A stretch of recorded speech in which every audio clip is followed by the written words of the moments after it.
Good morning, students. Today we are going to start our new chapter number 15, some natural phenomenon. What means natural phenomenon? Natural phenomenon means प्राकृतिक घटनाएं. In class 7, you read about winds, storm and cyclones. You learned that cyclones can cause a lot of damage to human life and property. जैसे कि आपको पता है, पिछले classes में आप पढ़ चुके हैं कि स्टॉर्म और साइक्लोन क्या होते हैं. ये भी प्राकृतिक आपदाएं होती हैं जिससे कि लाइफ और प्रॉपर्टी दोनों को डैमेज होता है. You also learn that we can protect ourselves from these destructive phenomenon to some extent. तो कुछ चीजों का ध्यान रख के हम इस डिस्ट्रक्शन को थोड़ा कम कर सकते हैं. In this chapter we shall discuss two other destructive natural phenomenon. तो इस चैप्टर में हम दो और नेचुरल फिनोमिनन के बारे में पढ़ेंगे, जो कि पहला है lightning. You might have seen sparks on the electric poles when wires become loose. This phenomenon is quite common when wind is blowing and shaking the wires. तो बिजली के खंभे में आप देखते हैं जब तेज तेज हवा चलती है तो उसमें से स्पार्क्स निकलते हैं. ये तो जनरली होता रहता है. You might also have seen sparks when a plug is loose in its socket. बिजली के सॉकेट में कभी कभी अगर प्लग लूज हो जाता है तो भी उसमें स्पार्क्स होते हैं.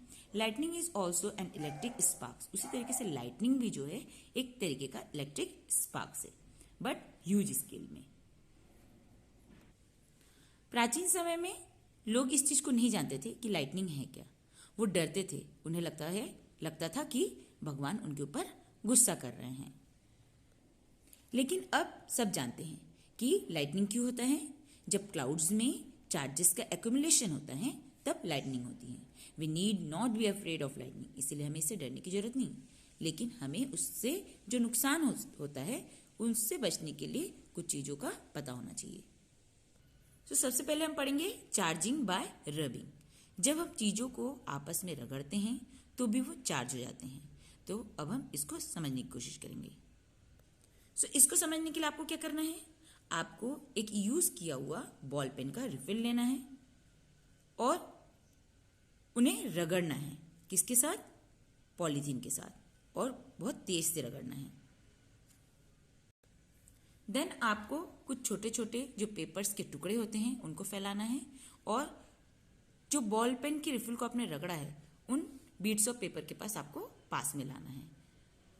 आपको पूरी तरीके से टच नहीं करना है, थोड़ा सा गैप रखना है. आप देखेंगे कि जो पेपर्स के टुकड़े होंगे वो रिफिल से चिपकने लगेंगे. लेकिन ये करते समय आपको ध्यान रखना है कि जिस एंड को आपने रगड़ा है उसको आप हाथ से न छुए और न किसी मेटेलिक ऑब्जेक्ट से टच करें. और इस एक्टिविटी को आपको बार बार दोहराना है. किस किस के साथ? लीफ के साथ, ड्राई लीफ के साथ, हर्स के साथ एंड मस्टर्ड शीट के साथ. और अपने ऑब्जर्वेशन को रिकॉर्ड करना है. इस तरीके से हम कह सकते हैं कि जब किसी प्लास्टिक के रिफिल को रब किया जाता है पॉलीथीन के साथ तो इसमें कम क्वांटिटी में, स्मॉल क्वांटिटी में इलेक्ट्रिक चार्ज आ जाता है. उसी तरीके से जब प्लास्टिक की कंघी को आप अपने सूखे बालों के साथ रब करते हैं तो भी उसमें कम मात्रा में, दैट मीन्स की स्मॉल चार्ज हो जाता है. और इस तरीके के ऑब्जेक्ट को हम कहते हैं charged object. In the process of charging the refill and the plastic comb, polythene and hair also get charge. और इस प्रक्रिया में क्या क्या चार्ज हो जाती हैं? रिफिल, प्लास्टिक कॉम, पॉलीथीन और हेयर. अब हम पढ़ेंगे types of charges and there interaction. Charges कितने प्रकार के हैं और उनके बीच इंटरेक्शन कैसे होता है. We will select some objects from table. यहाँ पे आपको दिया हुआ है, एक एक्टिविटी दी हुई है. Inflate 2 balloons. आपको 2 बलून फुलाने हैं. Hang them in such a way that they do not touch each other. इस तरीके से उनको हैंग करना है कि एक दूसरे को टच ना करे. रब both the balloon with a woollen cloth. और आपको उन दोनों को वुलन क्लॉथ के साथ रब करना है, रगड़ना है. एंड रिलीज देम, और उन्हें छोड़ देना है. आप क्या ऑब्जर्व करेंगे, क्या होगा? दोनों बलून एक दूसरे को रिपेल करेंगे. Now let us repeat this activity with the use pen refill. Rub 1 refill with polythene. Place it carefully in a glass tumbler. तो सेम चीज आपको किसके साथ करनी है? रिफिल के साथ करनी है. आपको रिफिल को पॉलीथीन से रगड़ना है एंड देन उसे एक कांच के ग्लास में रखना है. ग्लास इस तरीके से सीधा रहना चाहिए. रब the other refill also with polythene. Polythene. तो एक और दूसरे रिफिल को आपको पॉलीथीन से रगड़ना है, bring it close to the charge refill. उसके बाद उसे आपको चार्ज रिफिल के पास लेके आना है। Be careful not to touch the charge end with your hand. लेकिन जिस एंड पॉइंट को आपने चार्ज किया है उसको आपको हाथ से नहीं पकड़ना है। Is there any effect on the refill in the tumbler? Do the two attract each other? क्या वो दोनों एक दूसरे को आकर्षित कर रहे हैं या फिर एक दूसरे को रिपेल कर रहे हैं, मतलब एक दूसरे को पीछे धकेल रहे हैं।